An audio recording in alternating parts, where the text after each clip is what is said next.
اگر یہ ویڈیو آپ کے سامنے آئی ہے تو اس کو اللہ کی طرف سے ایک پیغام سمجھیں۔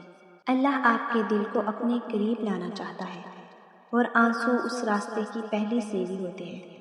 کبھی کبھی زندگی اتنے بھاری لگنے لگتی ہے کہ انسان ٹوٹ سا جاتا ہے۔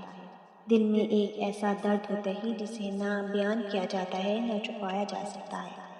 آپ لوگوں کے درمیان ہوتے ہیں مگر پھر بھی خود کو تنہا محسوس کرتے ہیں۔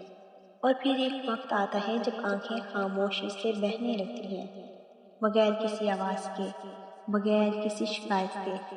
یہ وہ لمحہ ہوتا ہے جب اللہ آپ کے سب سے قریب ہوتا ہے۔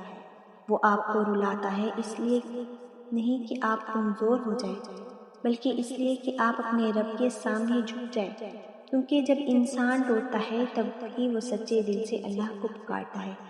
وہ دعا جو سکون میں نہیں نکلتی، وہ اکثر درد میں خود بخود لبوں پر آ جاتی ہے۔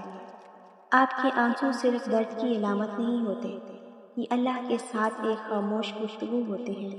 ہر قطرہ گواہی دیتا ہے کہ آپ کا دل ابھی زندہ ہے، آپ کا یقین ابھی باقی ہے۔ اللہ ان آنسوؤں کو دیکھتا ہے، انہیں ضائع نہیں ہونے دیتا، بلکہ انہیں اپنی رحمت میں لپیٹ لیتا ہے۔ کبھی آپ نے محسوس کیا ہے کہ جب بہت رو لینے کے بعد دل ہلکا ہو جاتا ہے، جیسے کوئی بوجھ اتر گیا ہو؟ یہ سکون اللہ کی طرف سے ہوتا ہے، ایک خاموش تسلی کہ میں تمہارے ساتھ ہوں۔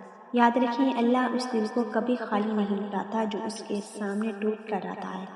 وہ آپ کے ہر آنسو کو سنبھال رہا ہے اور ایک دن انہیں آنسوؤں کو خوشیوں میں بدل دے گا۔ تو اگر آج آپ رو رہے ہیں تو مایوس نہ ہو، یہ آنسو آپ کی کمزوری نہیں بلکہ آپ کی دعا ہے، اور وہ رب جو آنسوؤں کو بھی سنتا ہے، وہ کبھی آپ کو اکیلا نہیں چھوڑے گا۔ اگر آپ کو یہ ویڈیو پسند آئے تو ویڈیو کو لائک اور چینل کو سبسکرائب ضرور کریں۔ شکریہ۔